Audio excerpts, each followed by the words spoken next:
German plane और British plane के बीच fight होती है, जिसमें जर्मन प्लेन क्रैश हो जाता है, जो माउंटेन्स के बीच बर्फ में जाकर गिरता है। इस क्रैश लैंडिंग में 4 में से 1 जर्मन सिपाही की मौत हो जाती है, लेकिन 3 सोल्जर्स अभी भी जिंदा थे, जिनमें लेफ्टिनेंट स्कॉपिस, स्टर्न और जोसेफ शामिल थे। तभी जोसेफ देखता है कि उसके हाथ में चोट लगी है, जिसके बाद स्टर्न उसे फर्स्ट एड देता है। उसी समय लेफ्टिनेंट रास्ता तलाशने के लिए आगे बढ़ता है और अचानक वह एक गड्ढे में गिर जाता है, जिसे स्टर्न और जोसेफ बड़ी मुश्किल से बाहर निकालते हैं। अब ये लोग डिसाइड करते हैं कि कोस्ट की तरफ आगे बढ़ेंगे और अपनी सेना ढूंढकर फिर से युद्ध में लौट जाएंगे। इसीलिए ये लोग खाने पीने का सारा सामान इकट्ठा करते हैं और बर्फ पर चलने के लिए टीन की एक लेयर पहन लेते हैं, ताकि चलने में आसानी हो जाए। फिर ये तीनों अपने मरे हुए साथी को सलामी देते हैं और लेफ्टिनेंट उस प्लेन को आग लगा देता है। अब ये लोग आगे बढ़ते हैं, लेकिन खराब मौसम में डायरेक्शन का अनुमान लगा पाना मुश्किल हो रहा था। बर्फीली हवाएं इतनी तेज थीं कि कुछ भी ठीक से दिखाई नहीं दे रहा था। अब जब शाम हो जाती है तो ये लोग बर्फ हटाकर एक स्नो केव बनाते हैं और रात भर उसी के अंदर छिपे रहते हैं। अब अगले दिन सुबह होते ही तीनों जर्मन्स बाहर निकलते हैं और देखते हैं कि मौसम साफ है, इसीलिए ये लोग आगे बढ़ते हैं। तभी स्टर्न जो सप्लाई लेकर सबसे पीछे चल रहा था, अचानक फिसलकर पहाड़ी से नीचे गिर जाता है, लेकिन वह अभी भी हवा में लटका हुआ था। लेकिन सप्लाई बैग के कमर में बंधे होने से वह ऊपर नहीं चढ़ पाता। फिर लेफ्टिनेंट उसे रस्सी खोलकर ऊपर चढ़ने के लिए कहता है और ये लोग बड़ी ही मुश्किल से स्टर्न को ऊपर खींचते हैं। लेकिन अब इनका पूरा खाना गहरी खाई में गिर चुका था, जिसका मतलब था कि अब इन्हें भूखे पेट ही आगे बढ़ना पड़ेगा और अगर जल्दी ही मदद नहीं मिली तो ये लोग ठंड और भूख से मर जाएंगे। लेकिन स्कॉपिस हार नहीं मानता और वह अपने साथियों के साथ आगे बढ़ता है। फिर कुछ दूर चलने के बाद इन्हें एक हट नजर आती है, जिसे देखते ही इनका चेहरा खुशी से खिल उठता है। ये लोग जल्दी से केबिन के अंदर जाते हैं और देखते हैं कि हट के अंदर कोई नहीं है, लेकिन यहाँ खाने पीने का सामान और आग जलाने के लिए चूल्हा है। फिर स्टर्न आग जलाने लगता है और तभी इन्हें बाहर से किसी के आने की आहट सुनाई पड़ती है। जब ये लोग बाहर जाकर देखते हैं तो 2 ब्रिटिश सोल्जर्स मदद की गुहार लगाते हुए इनकी ही तरफ आ रहे थे, जो नहीं जानते थे कि उनका सामना उनके दुश्मन से ही होने वाला है। फिर जर्मन्स उनके नजदीक आते ही हथियार निकाल लेते हैं। स्कॉपिस पूछता है कि तुम लोग यहाँ क्या कर रहे हो? तभी एक सोल्जर बताता है कि मेरा नाम चार्ल्स है और ये मेरा साथी स्मिथ है। मैं एक ब्रिटिश पायलट हूँ और स्मिथ गनर है। हमारा प्लेन जर्मन गोलाबारी में क्रैश हो गया है, इसीलिए हम यहाँ मदद के लिए भटक रहे हैं। फिर स्कॉपिस उन्हें अपने साथ केबिन के अंदर ले जाता है और कहता है कि तुम हमारे साथ रह सकते हो, लेकिन वॉर प्रिजनर बनकर। मौसम के साफ होते ही हम तुम्हें जर्मन कैंप में भेज देंगे।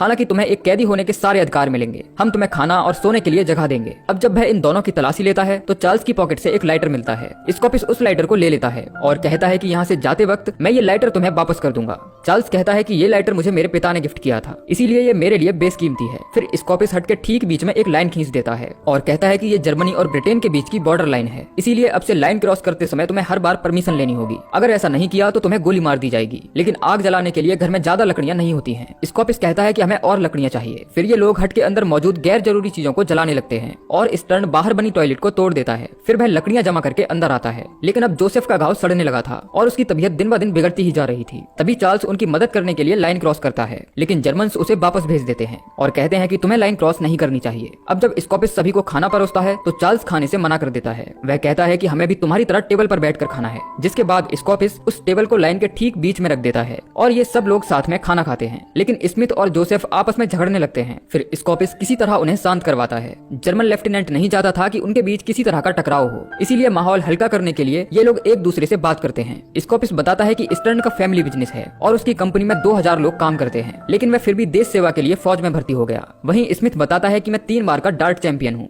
और मैं एक लड़की से भी प्यार करता हूँ, जिसका नाम शीला है। अब बातें करते करते शाम हो जाती है, जिसके बाद दोनों ब्रिटिश ऑफिसर्स खाने की प्लेट साफ करते हैं। उधर जोसेफ का इन्फेक्शन लगातार बढ़ता ही जा रहा था, जिसे ठीक करने के लिए इनके पास कोई दवाई नहीं थी। तभी चार्ल्स कहता है कि तुम्हारे पास जो कंपास है उसमें अल्कोहल भरा है, जो इन्फेक्शन को ठीक कर सकता है। जिसके बाद स्कॉपिस उस कंपास को तोड़ देता है, लेकिन वह भूल जाता है कि उसे डायरेक्शन का भी पता करना है, जिसके लिए इनके पास कोई दूसरा इक्विपमेंट नहीं है। तभी स्कॉपिस चार्ल्स से उसका स्कार्फ मांगता है, जो सिल्क से बना हुआ था, और उस कपड़े से निडल को रगड़कर उसे मैग्नेटिक बनाता है, जिसकी मदद से ये लोग दिशा का अनुमान लगा पाते हैं। अब अगले दिन सुबह होते ही तेज बर्फीली हवाएं चलना शुरू हो जाती हैं। स्कॉपिस कहता है कि हमें आज ही यहाँ से निकलना होगा, लेकिन चार्ल्स उन्हें खराब मौसम में जाने से मना करता है। वह कहता है कि तुम्हारा एक साथी जख्मी है, वह इस सिचुएशन में सरवाइव नहीं कर पाएगा। स्कॉपिस बताता है कि हमारा राशन खत्म हो चुका है, ऊपर से आग जलाने के लिए लकड़ियां भी खत्म हो रही हैं, इसीलिए यहाँ ज्यादा दिन तक सरवाइव कर पाना पॉसिबल नहीं है। जिसके बाद ये 5 सोल्जर्स कैंप की तलाश में आगे बढ़ते हैं। केबिन से निकलते ही इन्हें तेज हवाओं का सामना करना पड़ता है, जो इन सभी के लिए एक मुश्किल चैलेंज था। फिर कुछ दूर चलने के बाद जोसेफ की तबीयत बिगड़ जाती है और वह स्टर्न के साथ पीछे छूट जाता है, जबकि स्कॉपिस चार्ल्स और स्मिथ को लेकर काफी आगे निकल आया था। जब वह पीछे मुड़कर देखता है तो स्टर्न और जोसेफ उसके साथ नहीं थे। वह उन्हें आवाज देता है, लेकिन तेज हवा और घने कोहरे में कुछ भी नजर नहीं आता। अपने साथियों से बिछड़ने के बाद स्कॉपिस केबिन में वापस लौट आता है, जहां उसके साथी उसका इंतजार कर रहे थे। तभी चार्ल्स कहता है कि हम सब यहाँ ठंड और भूख से मरने वाले हैं, यहाँ सरवाइव करने के लिए हमारे पास कुछ नहीं बचा है। फिर स्कॉपिस कहता है कि डरने की जरूरत नहीं है, हम आग जलाने के लिए फ्लोर और वॉल्स का इस्तेमाल करेंगे। करेंगे। फिर वह खाना लेने केविन से बाहर जाता है और बर्फ के नीचे दबी हरी घास को इकट्ठा करता है, जिसे उबालकर सब लोग सूप की तरह पी लेते हैं। इसी बीच स्मिथ और जोसेफ फिर से झगड़ने लगते हैं। तभी लेफ्टिनेंट माहौल को हल्का करने के लिए डार्ट चैंपियनशिप करवाता है और स्मिथ बुलेट से जोसेफ के कोट पर निशाना लगाता है, लेकिन वह उसे चिढ़ाने के लिए एक बुलेट उसके फेस पर मार देता है, जिसके बाद सब लोग खूब हंसते हैं। अब स्मिथ जब टॉयलेट इस्तेमाल करने बाहर जाता है तो उसके सामने बहुत सारे रेनडियर्स होते हैं, जिसका मतलब था कि अगर वो किसी तरह एक रेनडियर का शिकार कर लें तो खाने का इंतजाम हो जाएगा। लेकिन बाकी लोगों के बाहर आने से पहले ही हिरन वहां से भाग जाते हैं। फिर स्मिथ अंदर आकर जोसेफ को उसकी किताब लौटाता है,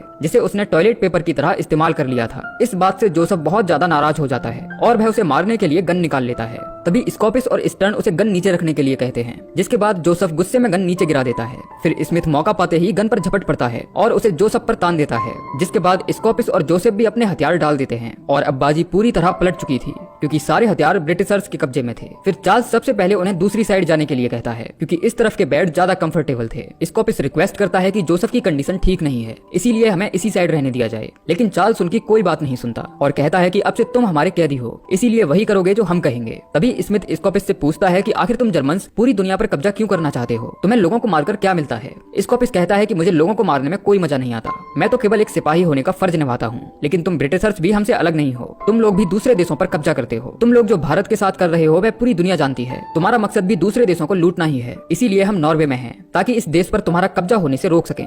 दरअसल स्मिथ नहीं जानता था कि इंग्लैंड की नजर नॉर्वे के रॉ मटेरियल पर है, जिसका इस्तेमाल वह अपने देश की इंडस्ट्रीज में करना चाहते हैं। इसी तरह एक और रात बीत जाती है और अगले दिन इनके पास खाने के लिए कुछ भी नहीं था, इसीलिए स्मिथ रेनडियर्स का शिकार करने बाहर जाता है। उसके साथ स्टर्न भी था, जो उसकी मदद के लिए साथ आया था। अब ये लोग फुटप्रिंट्स को फॉलो करते हुए आगे बढ़ते हैं। उधर स्कॉपिस केबिन के फ्लोर को तोड़कर आग जलाने की कोशिश करता है। तभी चार्ल्स हट के बीच में लगी लकड़ी को काटने के लिए कहता है। स्कॉपिस ऐसा करने से मना करता है, क्योंकि ये लकड़ी छत का सपोर्टिंग बीम थी, लेकिन उसे चार्ल्स के ऑर्डर्स मानने पड़ते हैं। अब जैसे ही लकड़ी अलग होती है तो पूरी छत नीचे गिरने लगती है। फिर ये दोनों छत को रोकने के लिए नीचे से सपोर्ट देते हैं। साथ ही स्कॉपिस चार्ल्स की इस बेवकूफी पर गुस्सा भी करता है। तभी स्कॉपिस मौके का फायदा उठाकर चार्ल्स से गन वापस ले लेता है और कंट्रोल एक बार फिर जर्मन्स पर आ जाता है। वहीं स्मिथ और स्टर्न एक खरगोश का शिकार करके वापस लौटते हैं और देखते हैं कि चार्ल्स और स्कॉपिस मुसीबत में हैं। जिसके बाद स्टर्न उस लकड़ी को एक बार फिर से छत से जोड़ देता है, लेकिन तभी स्मिथ और स्कॉपिस एक दूसरे पर गन तान देते हैं। स्कॉपिस कहता है कि हम सभी को साथ मिलकर काम करने की जरूरत है, इसीलिए हमें आपस में लड़ने की जरूरत नहीं है। जिसके बाद ये दोनों शांति बनाए रखने के लिए अपनी अपनी गन केबिन के बाहर एक बॉक्स में रख देते हैं। अब सब लोग मिलकर खाना पकाते हैं और साथ में सर्व करते हैं, लेकिन जोसेफ की तबीयत में कोई सुधार नहीं था। उसका इन्फेक्शन लगातार फैलता ही जा रहा था, जिसका अगर समय रहते इलाज नहीं किया गया तो उसकी जान जा सकती है, लेकिन उसे किसी भी हॉस्पिटल में ले जाना पॉसिबल नहीं था। इसीलिए चार्ल्स कहता है कि हमें कुल्हाड़ी से इसका हाथ काट देना चाहिए, वरना इन्फेक्शन पूरी बॉडी में फैल जाएगा। स्कॉपिस को भी ऐसा करना ही ठीक लगता है। वह कहता है कि हमें गर्म पानी की जरूरत पड़ेगी, इसीलिए आग जलाने के लिए स्टर्न फ्लोर तोड़ने लगता है और तभी उसे फ्लोर के नीचे छिपा हुआ एक बॉक्स मिलता है, जिसके अंदर ड्राई मीट और बहुत सारी अल्कोहल होती है, जिसे देखकर इन लोगों की खुशी का ठिकाना नहीं रहता। सब लोग जल्दी से एक एक बोतल उठा लेते हैं। फिर ये लोग जोसेफ को जगाते हैं और उसे बताते हैं कि जर्मनी ने ब्रिटेन को हरा दिया है, इसीलिए हम लोग सेलिब्रेशन कर रहे हैं। जोसेफ को ये सुनकर काफी अच्छा लगता है। जिसके बाद ये लोग उसे बहुत सारी शराब पिला देते हैं, जिसे पीने के बाद वह बेहोश हो जाता है। फिर ये लोग हाथ काटने की प्रक्रिया शुरू करते हैं, जिसमें स्मिथ और चार्ल्स भी इनकी मदद करते हैं, लेकिन स्कॉपिस ऐसा करते वक्त बहुत ज्यादा पैनिक हो रहा था। तभी अचानक जोसेफ को होश आ जाता है और इससे पहले कि वह कुछ समझ पाता, स्मिथ पंच मारकर उसे फिर से बेहोश कर देता है। जिसके बाद स्कॉपिस कुल्हाड़ी से उसका इन्फेक्टेड हाथ काट देता है। अब चूंकि जोसेफ बेहोशी की हालत में था, इसीलिए उसे कुछ पता नहीं चलता। जिसके बाद स्मिथ उस कटे हुए हाथ को केबिन से बाहर फेंक देता है। फिर ये लोग साथ में ड्रिंक करते हैं, साथ ही अच्छे दोस्त भी बन जाते हैं, जो एक दूसरे की लाइफ के बारे में जानने के लिए उत्सुक थे। वहीं हम स्ट्रेन के नजदीक बने नॉर्वेजियन कैंप को देखते हैं, जहां कुछ ऑफिसर्स क्रैश हुए प्लेन का पता लगाने की कोशिश कर रहे थे। इनका एक ऑफिसर बताता है कि हमें जर्मन प्लेन की लोकेशन मिल गई है, लेकिन उसके क्रू के बारे में कोई जानकारी नहीं है। उधर ब्रिटिश और जर्मन सोल्जर्स दोस्त बनने के बाद काफी खुश थे। ये लोग साथ में डांस करके एक दूसरे का मनोरंजन करते हैं। तभी चार्ल्स उन्हें सिगरेट पिलाता है, जो उसने जीत का जश्न मनाने के लिए बचा कर रखी थी। फिर स्कॉपिस जोसेफ की उस डायरी को जला देता है जिस पर हिटलर का ऑटोग्राफ था। अब अगले दिन जब सुबह होती है तो जोसेफ को होश आ जाता है और वह अपना कटा हुआ हाथ देखकर घबरा जाता है। जिसके बाद स्कॉपिस उसे समझाता है कि ऐसा करना जरूरी था, वरना इन्फेक्शन तुम्हारी पूरी बॉडी में फैल जाता, जिसकी वजह से तुम्हारी जान जा सकती थी। वहीं कुछ नॉर्वेजियन सोल्जर्स को दिखाया जाता है, जो लापता हुए सोल्जर्स की तलाश कर रहे थे। तभी उन्हें जर्मन्स का सप्लाई बॉक्स मिलता है, जो पहाड़ी से नीचे गिर गया था। अब इन्हें यकीन हो गया था कि जरूर जर्मन सोल्जर्स आगे छिपे हैं। उधर सभी सोल्जर्स केबिन से बाहर आते हैं और देखते हैं कि तूफान थम चुका है और मौसम बिल्कुल साफ है। जिसके बाद स्कॉपिस ब्रिटिश सोल्जर्स को यहाँ से जाने के लिए कहता है, क्योंकि वह नहीं चाहता था कि जोसेफ की वजह से उनकी रफ्तार धीमी हो। तभी स्मिथ कहता है कि मेरे पास एक आइडिया है, मैं पहाड़ी के ऊपर चढ़कर सही रास्ते का पता करूंगा, तब तक तुम जोसेफ के लिए स्लेट तैयार करो और फिर हम सब लोग साथ में नीचे जाएंगे। स्टर्न कहता है कि मैं भी तुम्हारे साथ चलूंगा। दूंगा। फिर ये दोनों केविन के अंदर से स्कीज निकाल कर लाते हैं और सही रास्ता पता करने के लिए निकल जाते हैं। वहीं जोसेफ और स्कॉपिस एक स्लेट तैयार करते हैं ताकि जोसेफ को उस पर लेटाकर यहाँ से ले जा सके। तभी स्कॉपिस कहता है कि जब तक वॉर खत्म नहीं हो जाती मैं यहीं रुकूंगा, क्योंकि वैसे भी मेरी पत्नी मुझे छोड़कर जा चुकी है। मैं उसे इम्प्रेस करना चाहता था, लेकिन तब तक काफी देर हो चुकी थी। उधर स्मिथ और स्टर्न स्कीइंग करते हुए एक ऊंची पहाड़ी पर पहुंच जाते हैं, जहां से इन्हें एक आसान रास्ता नजर आता है जो उन्हें बेस कैंप तक लेकर जा सकता था। स्मिथ कहता है कि अगर वहां ब्रिटिश टेरिटरी हुई तो तुम बचकर साउथ की तरफ चले जाना। अब जब ये लोग पहाड़ी से केविन की तरफ वापस लौट रहे थे, तभी एक नॉर्वेजियन स्नाइपर स्टर्न को शूट कर देता है और मौके पर ही उसकी मौत हो जाती है। साथ ही ये लोग स्मिथ को भी पकड़ लेते हैं, लेकिन उसे गोली नहीं मारते क्योंकि वह एक ब्रिटिश सोल्जर है। फिर ये लोग स्कीइंग करते हुए केविन तक पहुंचते हैं और बाकी सोल्जर्स को भी पकड़ लेते हैं। स्कॉपिस उनके सामने